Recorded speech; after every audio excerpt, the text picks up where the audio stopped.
اسلاف دامده افرین و مهاباده شنگال گلک رادیو دنگی گل دنگی آزادیه.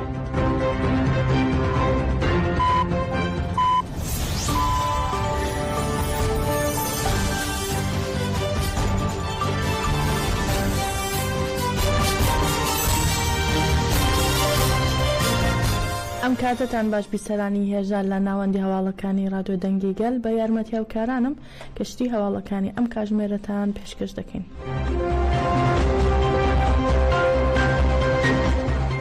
ئاژانسی هەواڵی ئەنها بڵاوی کردەوە سوپای داگیرکەری تورک بە تۆپهاوێژ بوردومانی گوندی خدراوی سەرباشاری جەرگانی کانتۆنی جەزیرە دەکات. ئاژانسی هەواڵی ئەنها سەبارەت بە بوردومانکردنی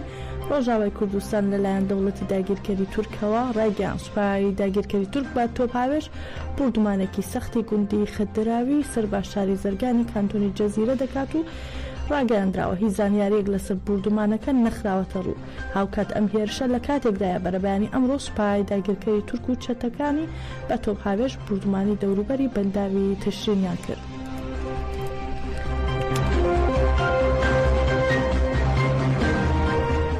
باپێی زانیاریەکان کەمێک پێش ئێستا دەوڵەتی تورک لە ڕێگەی فڕۆکەی جەنگیەوە بوردومانی شارەدەی دینارچەی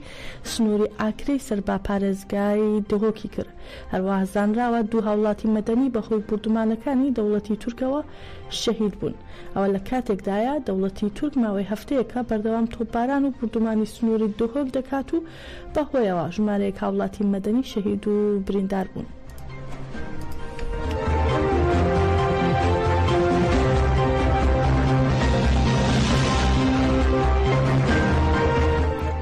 ئەمڕۆ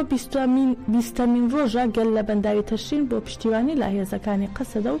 دژی هێرشەکانی دەوڵەتی تورک و چەتەکانی بەردەوام لە ئشکگیریدان و تا دێت بەرخۆدانیەکە بەرفراوانتر دەبێتەوە. لە ڕۆژی هەشتی ئەم مانگەوە لە زۆرینەی ناوچەکانی هەرێمەکانی باکوور و ڕۆژهەڵاتی سووریاوە پامەبەستی پشتیوانیکردن لە هێزەکانی سووریای دیموکراتی قەسەدە و دژی هێرشەکانی دەوڵەتی تورک و چەتەکانی گەل ڕوویان لە بەنداوی تەشرین کرد و ئەمڕۆژ ئەم بەرخۆدانیە لە 20هەمین ڕۆژی خۆیدایە.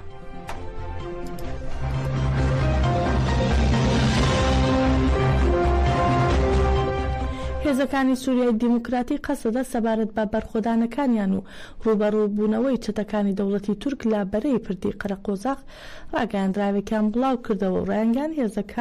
هێزەکانی قەسەدە بە چەکی قورس خاڵەکی کۆبوونەوەی چەتەکانی دەوڵەتی تورکیان لا پردی قەرەقۆزاق کردووەتە ئامانج و بەهۆیەوە هەشت چەتەی فەوجی جوندە حەمرین کوژراون کە یەکێکیان بەرپرسی باڵا بووە. هەروەها 13 چەتەی دیکەش بریندار بوون. هاوکات یەکینەکانی شەهید هارون دوو ئۆپەراسیۆنی سەرکەوتویان لا دژی چەتەکان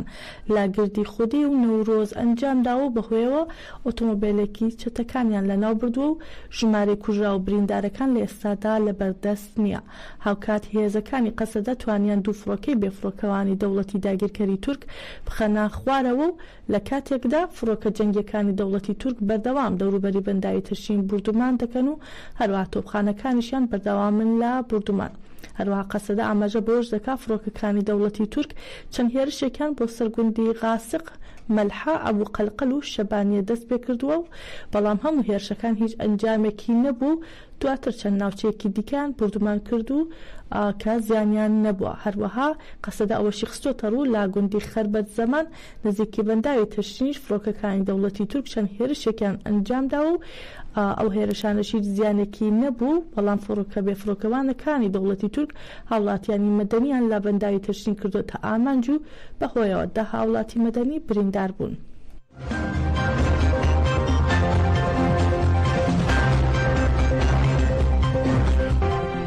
باوەر ئەفرین شەروانی هێزەکانی قەسەدە ڕایگەیاند دەوڵەتی تورکیا بە هێزی تەکنیکی هێرش دەکاتە سەر بەنداوی تەشرین و لەو بارەوە ڕایگەیاند لە ڕۆژی یەکەمەوە ئامانجی هێرشەکانی دەوڵەتی تورک شکاندنی ئیرادەی گەل بووە. بەڵام ئیرادەی ئێمە گەورەتر لە تەکنیکەکانی ئەوانە. barxudaniya ku vê sedê tişrînê de barxudanî ew qas mezin bû barxudanî jî ew qas dirêj kir hev jî tabî kî pisayê hevalên me şehîd yên ku bedel dan hev barxudanî mezin bû tabii ki mebedelen pır garanti mavandara da pır havalin me ku usa heca şehir ciketin hev cinoy manay ku morali me bikeve em bi moral ben irade me bişkine هلا هين قال لي ما برحكي فداي بش هيزي خوي بش قواتي خد الساكنه رقمك دولتي تركي ذاك الكرجي وتشاقي خوب طانجي خوب وبيسي خوب كاشفي خوب الملات جدا خير خوزي إرادي قال لي ما جي بشكنه اجبو قال جوان ضرا نركبي بشه قال جي بش قواتي خوب برناله ام جي طاوك حاطنو تشرينينا برخودانی ما بردوامه حتی ضویه جی بردوام به طبعا که دولت ترکیه داگر کرجی خواست تسبیکی تکنیکی خوی و چاقی خوب کشفی خو اراده ما بشکنه اما اراده ما تکنیکی خوی مزنتره ایما فلسفه کمه هیا ایدئولوژی کمه هیا ایدئولوژی کمه هیا ام جی سروی اساسی شر دکن امی حتی ضویه جی شر بکن حتی طال وان شهید خودی امروکن امی وی برخودانی خدا جی ام به ایدان جی ام اصرارن جی امی حتی داوی جی هم بره وی دیجمنی شربک دەوڵەتی تورکی داگیرکار و چەتەکانی لە 8 کانونی یەکەمی 2024ەوە هێرشێکی بەرفراوانیان بۆ سەربەنداوی تەشرین دەست پێ کردووە و لە بەرامبەردا گەل بەشانی شەروانانی یەپەژە و قەسەدا لە بەرخۆدانی شکۆ و مێژوویدان لە دژی هێرشەکان بۆ گواستنەوەی ئەو بەرخۆدانانە بۆ ڕایگشتی ڕۆژنامەوانانی ڕاگەیاندنی ئازاد لە بەنداوەکەدان و ڕۆژنامەوان دلۆڤان ئاسمین یەکێکە لەو ڕۆژنامەوانە بوێرانە و لە دوای برینداربوونی لە هێرشەکان وەک گەواهیدەری ئەو هێرشە سەخت و نامرۆڤانە باس لە بەرخۆدان و ئیرادەی پۆڵایانی شەروانان دەکات و دەڵێت دەوڵەتی تورک با هێرشەکانیان بۆ سەر ڕۆژنامەوانی ڕاگەیاندنی ئازاد ناتوانن دەنگی ڕاستی و ڕووناکی حەقیقات بکوژێنەوە. راستی از خدانه که دیروکی دهات مشاندن یعنی بر خدانه که به هم پاد همو واتایان دا مرود کاره لیبار بکج اجبوه هر شروانه که یه پجا و قصد کدوه انیانا دال بر خود دن به وین و باوری و به فکری و به رحی و به بسیارتی دور دا لبر خود دن جوخوا از وی کشید خازم بیجم کو یعنی بروجان بو کو یعنی بدرفتین پر مزنج درکتن پیش مثلا گلک جاران هوا لکلکا ما بریندار جدی بون و شهادت لکلکا وان چه دبو جبوان ند بو آستنگ برواجی وی وان شروانان سوزا تلهدان وان ددا جبر کو او کلکا وان شر دکرن اشقا دی کاروان دستی که در باسی بندا با تشینه بو کاروان ملی فراتی بو کاروان کوبانی بو کارو بیجم کو بندا با تشینه بندا با کی چافکانی گله یعنی جبر کو به هزاران گل لسر بندا و جیان دکه دواره آف دا دواره الکتریک دا دواره همو خدمت جیانی دا او بندا عایدی گله نجبر کو مجلستی که دا ما بریار و دای کو انا حیات دای ببن دنگ و ناسمایا گل کو ده هر کیله که در بر خود ده گل مفدار جبر کو او گل کو نال و در لبر خود گل که خودی حق گل که خودی ما فکل بدر که هبونا خود در دخاتیشه یعنی ام دوباره سوزا و دیدن کو انا کاربن ببن ناف و دنگ و کاربن ببن ریا طول دانا وانا جبر کو گل که بگونه بو بی سوجبو تنی هبونا خال و دپاراس اما مخابل شعالی داگی کرد تریف دهاتن هدف کردن و که روزنامه‌وان ام دوباره ام خودی وسوزن کو ام ببن ناو و دنگ تواهی روزنامه‌وان کو شهید کردن و بریندار بونه و حیات کیلا کنها همو راستیان به بلگه دکن ام جاره کردن دبن خودی وسوزنه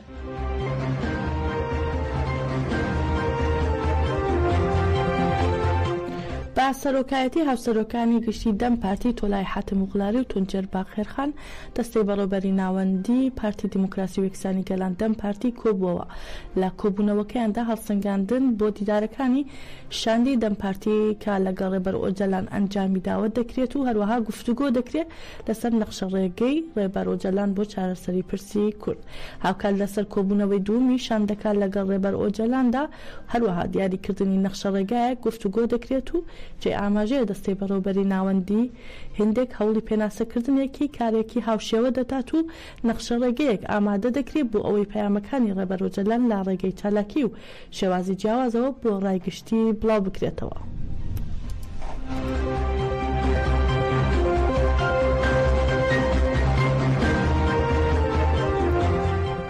جەنگاوەرانی ئازادی کوردستان ماک ڕایانگەیاند بۆ پیرۆزکردنی ساڵوەگەری ڕزگارکردنی کۆبانی گورزیان لە چەندین ئۆتۆمۆبیلی زرێپۆشی دەوڵەتی تورکی داگیرکرداوە. جەنگاوەرانی ئازادی کوردستان ماک دەربارەی چالاکی ئەنجام دراوەکانیان لا گەڤەر ڕایانگەیاند لە 26 کانونی دووەم جەنگاوەرانی ماک بۆ سڵاوکردن لە دەهەمین ساڵوەگەری ڕزگارکردنی کۆبانی گورزی کاریگەریان داوە لە چەندین ئۆتۆمۆبیلی زرێپۆشی دەوڵەتی تورک لە گەڕەکی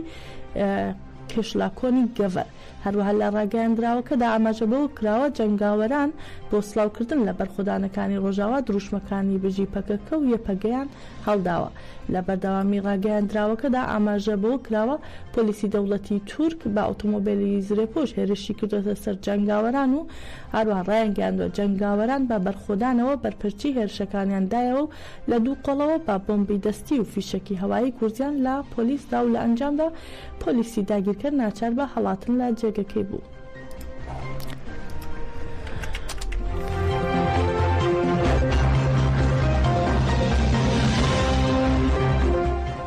لە شاری هەنۆڤێری ئەڵمانیا مەراسمێکی جەماوەری بۆ بەرزڕاگرتنی یادی شەهیدانی تەشین و بابی تەیار و کە بەهۆی هێرشەکانی دەوڵەتی تورکەوە شەهید بوو ڕێکخرا. لە مەراسمەکەدا کەسوکار و دۆستانی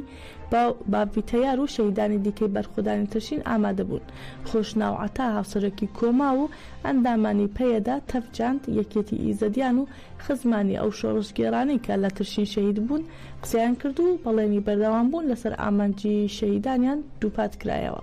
کردەوە.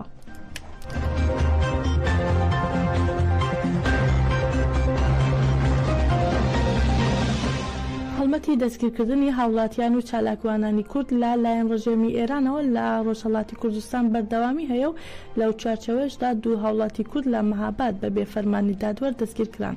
تۆڕی مافەکانی مرۆڤی کوردستان سەبارەت بە دەست بەسەرکردنی هاوڵاتیانی کورد لەلایەن دەسەڵاتدارانی ئێرانەوە ڕایگەیاندووە. هاوڵاتێکی کورد بە ناوی ناسر ئەحمەدزادە لە شاری مەهاباد و هەروە چالاکوانێکی ژینگەی بە ناوی زاگرۆز ڕەسووڵی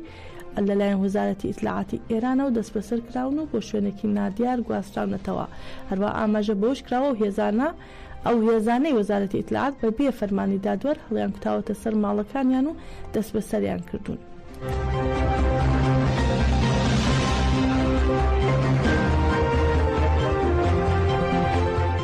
هەروە فەرزاد حەمیدی هاوڵاتی خەڵکی شاری کامیاران لە پەیوەندی لەگەڵ مانگرتنی کاسبکارانی شارەکانی کوردستان لە ناڕەزایەتی دژی سزای لە سێدارەدان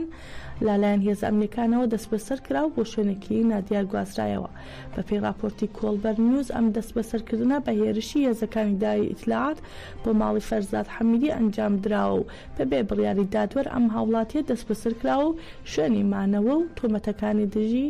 دیار نییە. جێی ئاماژەیە لە ڕۆژی چوارشەمبە کاسبکارانی شارەکانی کوردستان وەکو سنا سەقز کامیاران دیوان دەڕا مەریوان و بۆکان لە ناڕزایەتی دژی سزای لا سێدارەدان چالاکیەکانیان ڕاگرت و مانیان لا کارکردن کرد. گەشتی هەواڵەکانی ئەم کاتژمێرەمان پێشکەشکردن هەر شاد بن.